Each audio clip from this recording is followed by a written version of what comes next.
We mentioned earlier that Shakespeare often alternates secondary storylines with the central narrative. And this is the first real glimpse we get of a secondary family to compare with Hamlet's own. This parallel family is important for similarities as well as differences. First of all, we can see Polonius and Laertes as a father-son relationship that's quite different from Hamlet's complex father situation, with his real and loved father dead, and an uncle that's been imposed upon him as a new father. But just as Hamlet will be motivated by revenge, so later on will Laertes. Then there's Laertes' brotherly love for Ophelia, compared with the romantic love that Hamlet has for her. These are, of course, quite different, and yet there will be an opportunity to literally put them side by side later in the play.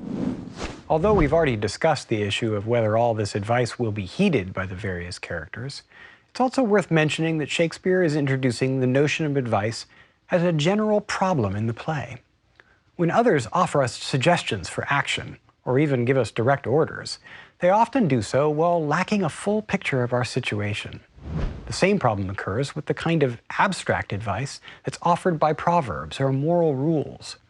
Although they may contain a kind of practical truth, the difficulty lies in applying that truth to the specific situation at hand. We've already mentioned that Hamlet will work hard to be true to himself, as Polonius advises at the end of his remarks. But we'll also see him struggling, for example, with giving no unproportioned thought his act. How do you know if a thought has proper proportion and should then be acted upon? Let's turn now to the language of Polonius's speech. His monologue is so proverbial that it was customary for a long time in schools to have students memorize it. And not just because it was famous, but because it also seemed to contain solid advice. We'd like to show you another reason why we think his speech is interesting. Ralph and I are going to do a little exercise. He's going to recite a proverb in the form that Shakespeare's audience would have known it, and then I'm going to read the version of the same proverb as Shakespeare has rephrased it in Polonius's speech. Listen and try to determine what makes them different. Here's the first proverb as it was normally said. Try your friends before you trust. And here's Shakespeare's version. Those friends thou hast and their adoption tried, grapple them to thy soul with hoops of steel. Okay, here's the second one. Give not your right hand to every man. Shakespeare says, but do not dull thy palm with entertainment of each new hatched, unfledged comrade. Beware. And here's the last one. Apparel makes the man. Costly thy habit as thy purse can buy, but not expressed in fancy. Rich, not gaudy, for the apparel oft proclaims the man. They all sound pretty different. Well, it might be fun to try and write your own versions. How would you describe the difference, Ralph? Well, Shakespeare's versions are obviously longer, but they also contain more imagery. Hoops of steel, dulled palms. And the main difference is that his are more melodious. Yes, although Polonius's advice is somewhat cliché, his lines are wonderful examples of blank verse.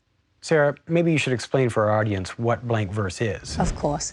Blank verse is a style of poetry, unrhymed iambic pentameter, which means that each line consists of 10 syllables, alternately stressed and unstressed, which sounds da-da-da-da-da-da-da-da-da, like that, giving a subtle rhythmic effect. But because there's no rhyming, the author is less constrained in choosing his words, and the poetry is accordingly less distinct from ordinary prose or even everyday speech. But not all of Hamlet is written in blank verse. A lot of it's in prose. That's right. Shakespeare generally uses blank verse in important or formal speeches and for characters of higher social status. Look for this as you go through the play. And I gather a lot of the plays from this period were written in blank verse. Or rhyming verse. This is how one critic described the difference between the theatre of Shakespeare's day and our own. In Shakespeare's day, not all poets were playwrights, but all playwrights were poets. Before we conclude, we'll leave you with some questions about this scene which still persist and which you might decide on for yourself. First, Laertes, Ophelia, and Polonius as a family. Are they a happy family to be contrasted with Hamlet's less happy family situation? And where is Ophelia and Laertes' mother? Why have we not heard anything about her? And then, is Polonius a normally protective father? Or is he intervening too much in Ophelia's relationship with Hamlet?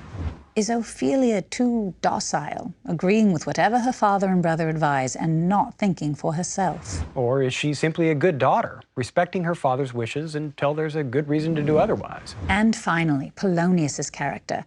Is he simply an old fool, or should we take him and his influence on the king more seriously? You know, I know he's supposed to be an influential advisor, Sarah.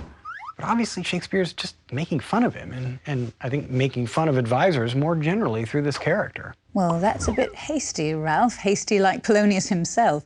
Polonius certainly has flaws, but there's also something so lovable about him. I mean, he really seems to care about his children. You can't be serious, Sarah. They must be embarrassed to have a father like that. And it only makes sense if you think of Polonius as comic relief. Nothing in Shakespeare is simply comic relief. Well, that's simply not true. I mean, there's a lot of comic relief in Shakespeare, and I think Polonius is The comedy is there, but the comedy of this scene only comes out of it being a real relationship. If you look at what he cares Polonius about says, them. no, his lines are just comedy. There's If you just didn't nothing. care about them, it wouldn't make any difference. Well,